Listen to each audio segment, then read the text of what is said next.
The Damietta Port operates as a critical node in Eastern Mediterranean energy security and the global liquefied natural gas supply chain. It is a massive facility tasked with a dual strategic mandate, guaranteeing Egypt's domestic fuel supply while processing high-volume gas exports for regional markets. For the host nation, securing a facility of this scale requires a specific defense philosophy, where a commitment to peace is secured by continuous readiness and absolute strategic deterrence. This wide shot shows the physical reality of that posture. The Port Authority's command infrastructure, housed in the neoclassical building seen here, sits directly on the busy waterfront, keeping operational command tightly integrated with the shipping lanes. The port maintains its baseline operational posture through multi-layered security protocols, continuously monitoring high-value energy assets without disrupting day-to-day maritime traffic. This creates a defense matrix, an interlocking system of maritime, physical, and cybersecurity designed to maintain sovereign control against external disruptions or kinetic threats. The strategic value of Damietta lies in its ability to process millions of tons of gas while maintaining absolute sovereignty, despite intense regional volatility. That capability was tested on the late afternoon of Wednesday, July 29, 2026. Two highly sensitive maritime assets were docked at the port. The primary vessel was the Energos Winter, functioning as a floating storage regasification unit, or FSRU. Its job is to take liquefied gas, warm it back into a gaseous state, and pump it directly into the national grid. This image shows the massive physical profile of a typical FSRU, identified by its heavy red and white hull. Next to the Energos Winter sat a secondary vessel, the GasLog Salem, which had been contracted to handle short-term storage for the summer energy peak. These two vessels were moored side by side, conducting active cargo discharge operations. This represents the most delicate operational state for any gas terminal. Transporting natural gas requires cooling it to -260 degrees Fahrenheit, compressing its volume. If containment breaches, it expands 600 times into a highly flammable vapor cloud. Mapping these thermal radiation risk zones dictates the rigorous safety buffers enforced around discharging vessels. Discharging two fully loaded FSRU vessels side by side creates a concentration of energy where any localized hull failure immediately jeopardizes the entire port infrastructure. The crisis began with a sudden explosion striking the docked FSRU assets. Initial intelligence reports were immediately contradictory. International maritime security firms assessed a targeted drone strike, while internal Egyptian safety reports cited a severe engine room failure. This generated sequence visualizes the kinetic impact reported by security monitors. An initial ignition event struck the Energos Winter, breached containment, and rapidly spread flames to the adjacent GasLog Salem. This landscape reveals what was at risk in Damietta. The dual-ship fire burned within meters of the static storage tanks and onshore pipeline infrastructure. The immediate catastrophic threat in this scenario is a bleave, a boiling liquid expanding vapor explosion. This occurs when pressurized tanks are subjected to extreme external heat, causing the liquid inside to boil, overpressurize the tank, and detonate. In petrochemical safety, a bleave triggers the domino effect. The thermal radiation from the initial explosion compromises the structural integrity of adjacent tanks, causing cascading detonations across the entire facility.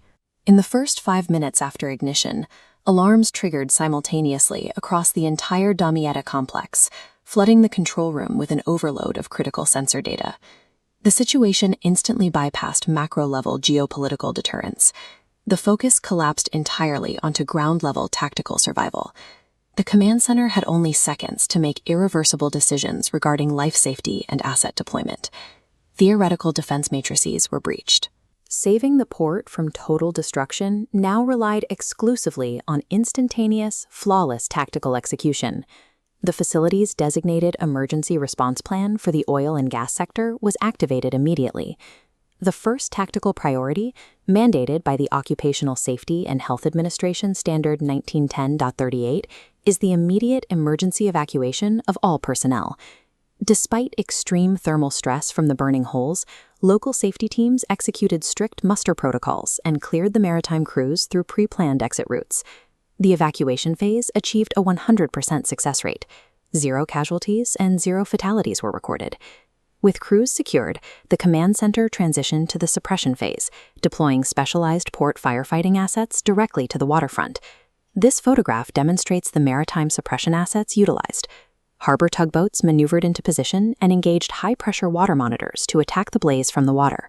Fighting a fire on a pressurized LNG hull requires exact calculations.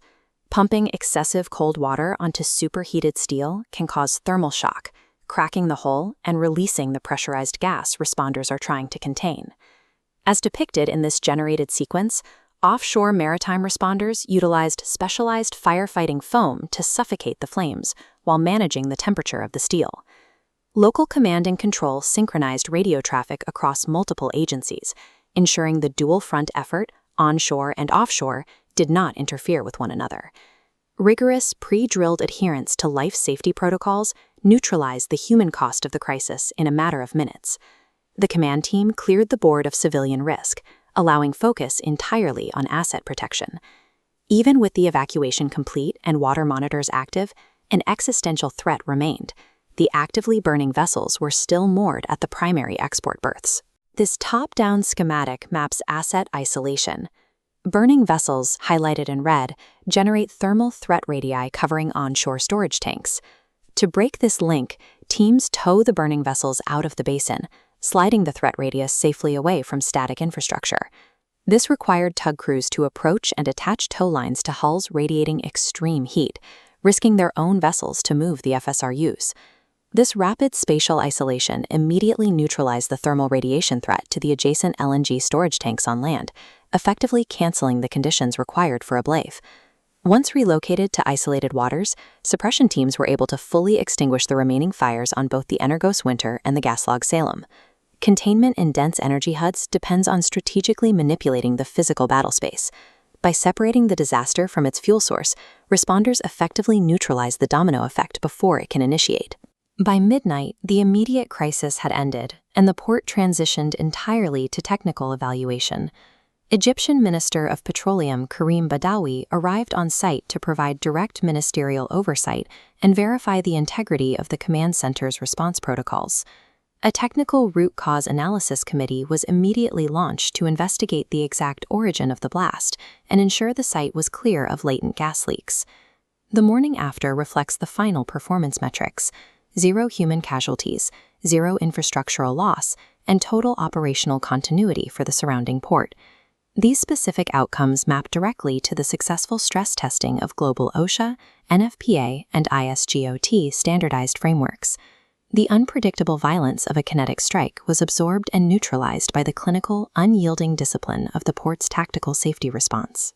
The sequence of decisions made at Damietta serves as a definitive case study for HSE practitioners, port security directors, and emergency commanders worldwide.